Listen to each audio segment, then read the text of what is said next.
Broadcasting from the business capital of the world, this is the Podcast Business News Network. And welcome back, everybody. Lots of us are looking for direction in our life, whether it's professionally or personally. Sometimes we seek help. Maybe it's a therapist, maybe it's a counselor or a life coach, specifically spiritual life coach. What do we mean by that? We're going to talk about that today and how a spiritual life coach uses many different tools to help you navigate life and actually make your dreams come true along the way. He is just that, also an astrologer. He's a tarot reader and so much more. And it's great to have him back here. Angelo joins us on the program. How you doing today? Thank you, Steve. Thank you so much. I'm honored again to be at your podcast, and thanks a lot for such a great introduction. And of course, I'm definitely here to answer some of those questions that I believe that a lot of people may be confused about and would like to go and dive deep into it to understand how the spiritual guidance or how life coaching can be actually working together with the esoterical systems like tarot or astrology.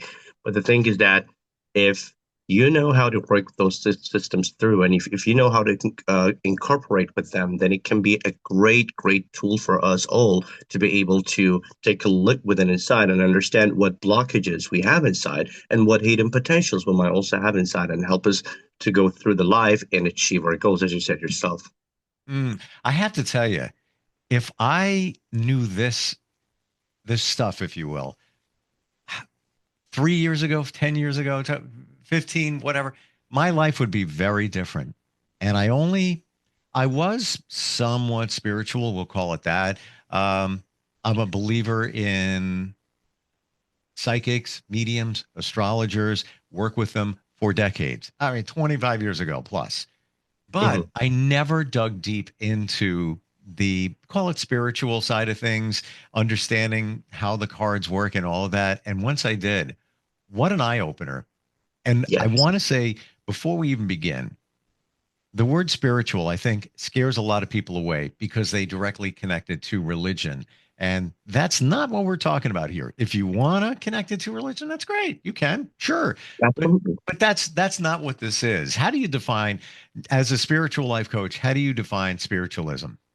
So the spirituality actually is playing a very important part, specifically in life coaching. Just, let's say that, as you said yourself, people go to therapists, people go to counselors. The difference between the therapist, counselors, and the spiritual life coach is that we are more trying to work with the belief system of the person as well, and actually trying to help them to navigate this belief system and add it into their life. Again, it can be, like, as you said, you're connected to your religious belief. You can do this. There's nothing wrong with that.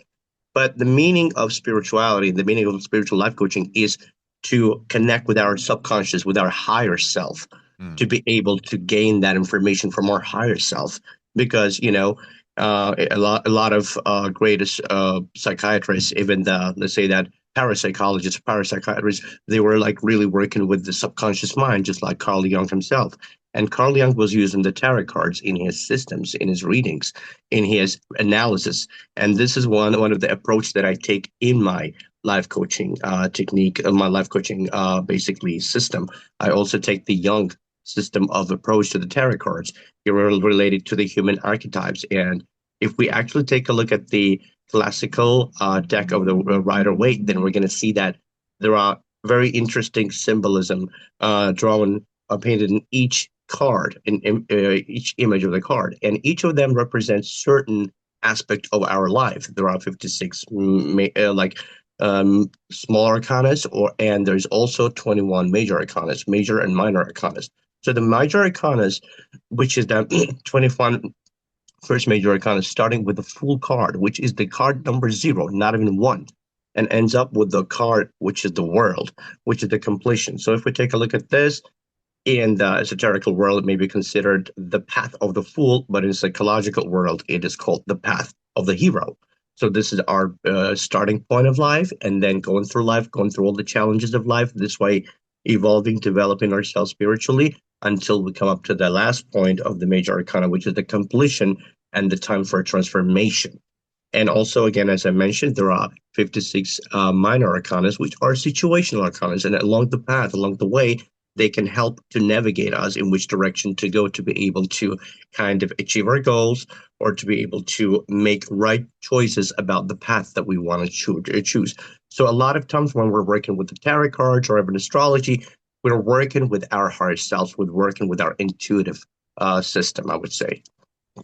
When you work with somebody and you use these tools, how do the tools help navigate the way you work with someone and also for them, the direction they should head in? So it's a very good question. So again, as I said, when the people come, the first thing I tell them is that you have to be subconsciously open to this process, because if you are going to be subconsciously open to this process, you will be able to see the results. And the main thing is that why do I have so many loyal clients? Let's say that throughout the years that I've been working, because after they found out how it works, how it actually can be useful in their everyday life routine, or like in finding the answers and making the right decisions for them, then they start coming back and understanding the sense of it. And guess what? Throughout the years, some of those clients of mine have become very spiritual. But let's say that, again, as I told you, for example, you came here to me and you just need some sort of a guidance, right? So what we do is that I'm giving the tarot cards to their hands, or if it's a remote session, it's all right. All I need is a concentration of the person to be there for me, the concentration, the focus on the subject that we're going to be working together. So let's say that it's a personal life. Let's say that it's a relationship aspect, a career choice, a path choice. And the very funny thing about the tarot cards, because we are working with the subconscious mind, don't forget. So it means that we can also connect to the subconscious mind of the person that may not be here with us. For example, somebody can be wondering what's going to happen in the partnership or in the partnership life they're having with someone else. So the cards can show us the bigger scenario of the situation, what they're dealing with. So as show us some sort of blockages or even the hidden potential of this current relationship that they may not be aware of. But then after we take and analyze the situation by using their own subconscious and how they imagine their partner in front of their eyes, and they open up this access for the intuitive access and give the cards back to me, and we spray and we spread the cards around us, and we start analyzing everything, beginning with the feelings, emotions, subconscious mind, desires, blockages. And right after that, after discussing this analysis with our client, we understand what might be the weak points, what might be the areas of this relationship that's lacking that strength and is kind of weakening. And at this point, then we can use the life coaching system in order to be able to navigate our clients into this and to help them with a specific area that is lacking some sort of strength and that is kind of weakening the relationship. So step by step, we start working and incorporating again the answers that we get from the tarot. Well, I would say the answer that we get from the subconscious mind using the kind of the images and the symbolism of the tarot, and incorporating it together with the life coaching system. And eventually, since I started actually doing this, because before I became a life coach, I was very deeply interested in tarot, astrology, and other oracle systems to be able to understand how they work. And the realization came to me that all of these tools are actually guidance tools. They're not really predictive tools, but there's a logical side of understanding and calling it a predictive tool. Because if we think about it, there's definitely the sense of the past that we know. We all have our past. There's definitely the sense of the current or the present that we know that we do have. But the future is usually being defined by our choices, everyday choices, which way we want to go. Like today, you wake up and you decide, well, I want to go to work by bus or I want to go to work by car. Still, the destination is the same. The destination still remains the same, but the path that we choose to make that decision through can be various. So the tarot cards can show us also the most likely outcome of the made decisions, which automatically turns them into kind of a predictive tool. And that's why people take it from there, considering the tarot or astrology as a predictive tool that can help us to know our future. In fact, our future is defined by our choices, but we can definitely navigate ourselves. We can definitely find a much better way for us to be able to reach those goals of ours or to get to our destination by using such a helping tools like tarot, astrology, and even spirituality in general. I think it's a game changer having Thank those you. tools and then working with somebody who's a life coach. Because, somebody could be a great card reader. Here's the information. Right, great. Yeah. Now, what do I do with it? Exactly. Exactly. That was the whole point of mine because, we have a lot of psychics, definitely. We have a lot of tarot readers. We have a lot of intuitive readers. Sure. But, just providing the sense of information may not be sometimes enough. Because as you said, some people go to counselors, go to therapists. And when, a lot of times, again, even the sense of being a counselor, certain therapist is like listening to you, is like just analyzing the situation and just helping you to understand and to navigate in your own way. But at this point, imagine that if we are not only working with the conscious mind, which has its filters, and in lots of times may actually confuse us even more, but the subconscious mind is basically the bare soul. So the subconscious mind will always reveal you the truth information as you want. Just like in the cards. Let's say that I pick up the cards, which is five of the wands. I don't know whether you can see it or not. In the cards, there's definitely five men that are fighting with each other, they're conflicting, and they have wands in their hands.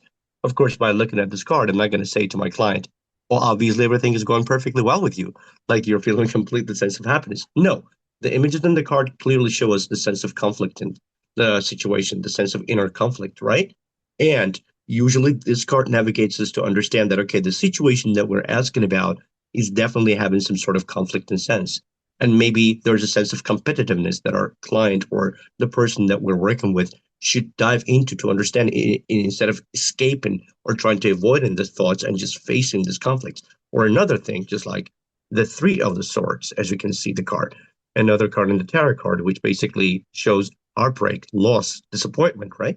So we cannot pick up the card and look at our client to say, oh, you're going to be definitely happy. This is that sense of happiness or joy. No, what this card is basically shows that there's a sense of some sort of disappointment or sense of loss that you might have gone through or you might be going through. But it doesn't mean that it's going to be lasting in this way. The other cards that will be around this cards will be helping us to understand what might be the next steps and next phases that you're going to be going through or you must be going through in order to be able to come out from this situation in a winner position. So deep question. Sure. Here it comes. Alex, you talk about the subconscious, and in my journey learning a lot of this, the subconscious holds the key to everything, whether it's holding you back, it's everything. Everything's going on within your subconscious. Absolutely. How do the cards connect to the subconscious? What's the connection there? So, because as I told you, like there are different images on the card. Specifically, we're working with the classical rider deck, but there are of course definitely like over hundreds and thousands of decks right now. Sure. Of different authors that they came up with their versions of tarot cards and with their own images, and those images are coming from their own creativity. And as you know, creativity is a part of our subconscious as well, just like the art. For example, how Aleister Crowley made his deck, how Walter White made his deck, how let's say that other people even like when they were doing their decks and preparing their decks. Even if you look at like Picasso or all these great painters, right? Most of the time, the images that they have put on their art is not kind of something that they have observed to be real, but it's coming from their subconscious mind. Just like Leonardo da Vinci about the Mona Lisa, like he saw Mona Lisa in his mind and then he put it on the thing. But then you see, by creating these images in your mind, we usually tend to have some sort of emotional triggers that would decide why we should put the colors a little bit brighter here, a little bit lighter dimmed here. And because any image, specifically on the tarot cards, which is by itself, I would call tarot cards a great tool of art actually as well, besides being a spiritual tool. Like all these images call in for some sort of reaction within us when we look at those images. And the first reaction is usually coming from the subconscious mind.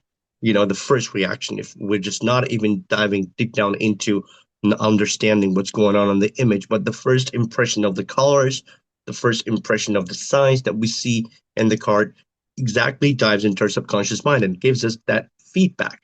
So when we are, for example, as an answer to your question, working with our client and they close their eyes, I ask them to imagine themselves being in a place where they feel secure. It can be an imaginary place. It can be any kind of place. And that's important to distract our conscious mind, the filters that's not letting us connect with our subconscious mind. And then after this, I usually ask them to imagine a big old mirror that appears in that place in front of them. And that might be the door into the subconscious world, into their soul. And in that reflection, they usually see the sense of the question. It might be themselves if they want to ask some sort of guidance from their own soul, coming, regarding to any situation, or even if they want to ask something about their partner, then they imagine the partner in that reflection of the mirror. And basically, what we do is that the first 20 seconds, 30 seconds of the session is being deeply related to the sense of focus and concentration that our client must have. And once they say, I'm ready, I imagine this, I ask this question, it's like they're giving you an access to their subconscious mind. So through this access, knowing my client already, like having some sort of interaction with them, I shuffle the cards and I let the first cards that come into my hand and spread them out. Also keeping in mind the question that we're asking together with my client. So this helps us to create this very strong subconscious connection between us, which in its turn also helps to go through this process and gain the access into subconscious mind. And then afterwards, when we're putting the cards down into the spread, again, regarding of any kind of question or the situation that they're interested in, and then we start intuitively interpreting the cards. And this interpretation usually comes with almost up to 95 to 96% of accuracy.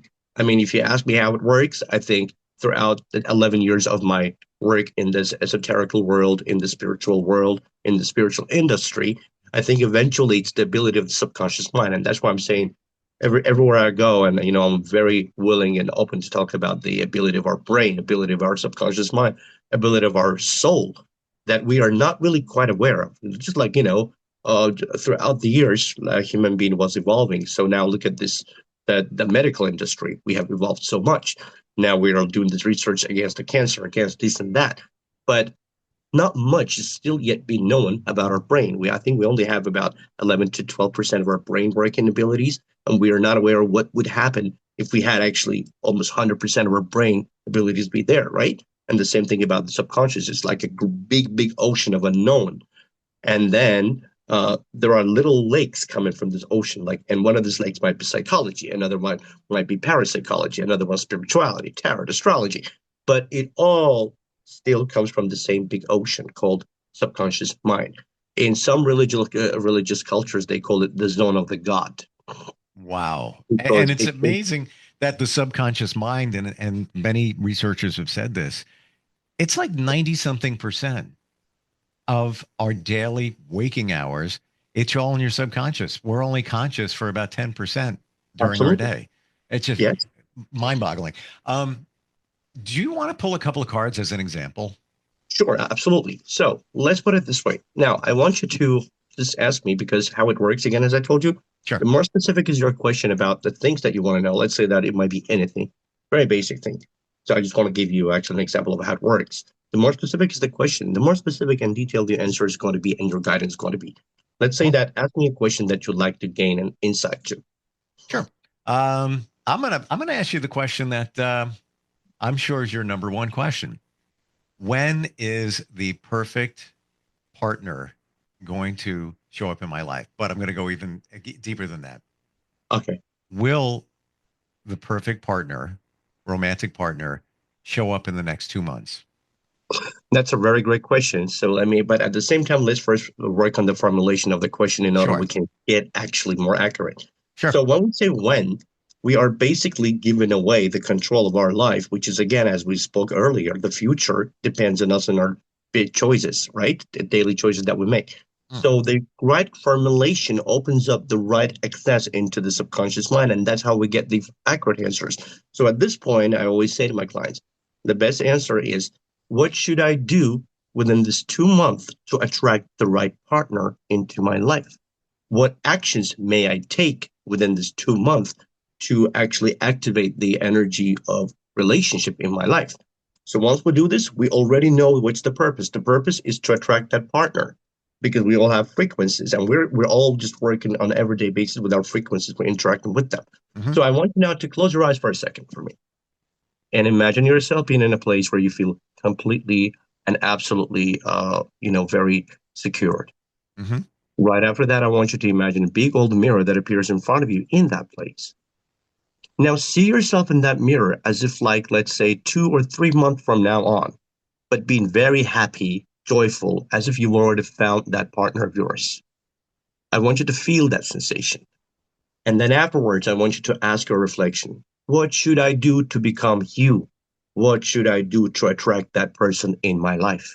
And once you feel the connection with your reflection, just the connection, let me know. I'd say I'm there. Perfect. Ready? Ready. Perfect. You can open your eyes.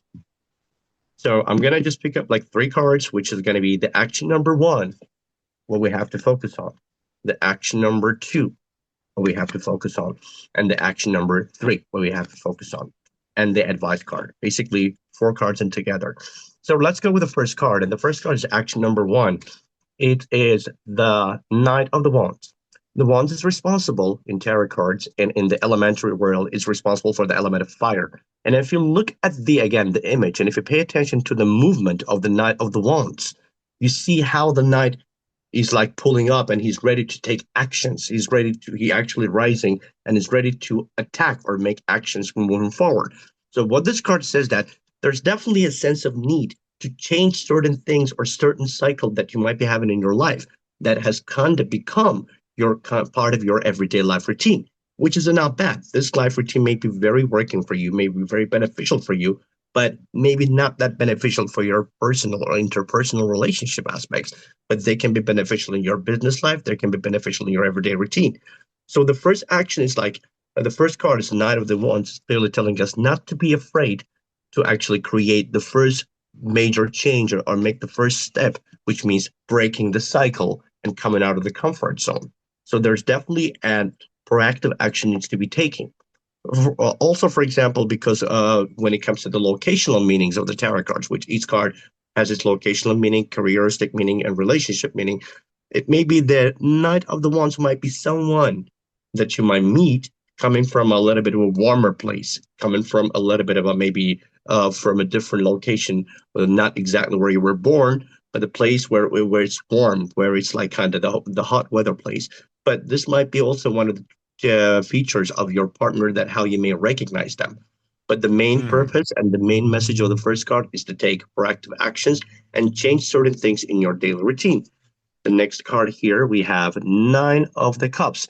Well, the Nine of the Cups is actually showing us the sense of satisfaction, and the Cups is deeply related with the element of water, which is deeply related to our emotional state. So, Nine of the Cups shows that actually we may not be that desperate to really change certain things in our life because I cannot say that we suffer from our solitude. In a way, we actually enjoy the solitude at some point. We're kind of pretty much comfortable with being by ourselves. We're kind of pretty much comfortable with having this sense because it gives us the sense of the freedom. Yes, there would be a desire and a possibility of wanting to have a relationship, but to say that the absence of relationship can affect you or makes you depressed or make you feel fear or scared, no, you might be quite comfortable with this. As you can see, the man is feeling so comfortable. There's a smile on his face. He's sitting, and there are 9 cups right behind him, and he's just in a very happy position right now. So, which says that actually, again, you might not need anybody else for now, currently, to fulfill you in order to feel emotionally happy. You are quite happy yourself, this is already a good thing, which means your cup is already full. So you can actually pour from your cup into somebody else's cup and create a healthy relationship. And now the third card is the action number 3 that needs to be taken. So you see 10 of the wands, if you can see the card over here. The man is carrying all those wands on his shoulder, but it's kind of difficult for him. So what this card is saying is the subconscious aspect of the information, which is the blockage why we may not be having relationships. So if we put the cards together, the first card is telling us if you want to have a relationship, you got to start taking proactive actions and change something in your daily life routine to be able to spend more time on your relationship aspects. The second card, however, tells us that, well, I'm quite actually happy with my solitude, with my privacy. So that's why I'm not really taking that much, specific actions towards this area of my life. And the third card says that you might be actually feeling quite overwhelmed in lots of ways, doing your things and your everyday life tasks. And in a way, you might even seem or feel like the relationship can be now kind of a burden for you if you decide to jump into the sense of relationship. So because let's say that my soul is saying, I'm too busy with things that's going on. But also at the same time, I don't mind having a relationship, but that's why I feel so happy with my solitude. But because I think that if I just jump into a relationship all of a sudden with everything that I have in my life, then it can cause me some sort of sense of Mm. being burdened, like being overwhelmed Yep. with all Yep. these things that I have to go through. But We have also about when a we, minute left, and I have a lot to say. I want to okay, share with okay, you based on what there was sure, an sure, sure, action sure, sure. card. The fourth card was an action card. Yes, it's an Uh, advice card, and this is advice the card. Five of the Cups. The Five of the Cups is basically clearly telling us that actually not to let our emotional downs affect us and just be rushing into the relationship, because the relationship aspect will be coming, absolutely coming if you take some sort of actions. But one thing you have to understand that there might be emotional sense of satisfaction in you right now, which is not in rush to find a relationship. You are pretty much kind of welcome or happy with yourself, with your own solitude right now, I would Alex, say. I have two words for you, Yes. and they are, you're good. Thank you. I really and appreciate that. and some may think, well, that's generic cards or whatever. All I'm going to say here is that resonated very well with me. Thank you so much. I And, very appreciate it. and I don't need to go into the details or whatever, but it made a lot of things clear. Um, very much so. Thank you so Interesting. much. I very appreciate it. It's my Interesting. great pleasure. It's super cool, actually. I mean, offline I could go into more detail, but there's very accurate for me at this point in time. I get exactly what you're saying in terms of my journey. Uh, Yeah. Fascinating. Like, wow. How do we find you? Well, you can actually find me through my Linktree link that I actually left here for you as well. And it's www.linktr.ee and then slash Alex Angelo Spiritual Guide. So again, I know that you're going to be able to put it over there so that people actually, you can find all my LA-based magazine interviews, different podcasts with different podcasters, and all my interviews with other, independent projectors who wanted to have a project about me. And all the questions were answered during those interviews. And also, you can find different kind of websites, my YouTube channel, as well as the different platforms where I actually kind of offer my services. So you can feel free to check it all out there, including my reviews and my testimonials. Gotcha. Alex Angelo on Linktree. Yeah. Alex Angelo Spiritual Guide. Yes. Gotcha. Correct. Amazing. I got to tell you, that went deeper than I ever imagined, and it totally resonates with me. And I really, really mean that. You validated some things for me with that reading. Thank you. I appreciate it. So you see, Yeah. this is how what I'm saying. When you know how to work with the cards and the subconscious mind, you will get always the answers Yeah. that will help you to understand situation. The connection. Thank you so much for being here today. Really appreciate it. Absolutely. It's my greatest pleasure as well, Steve. Thank you so much Thanks. for being here with me.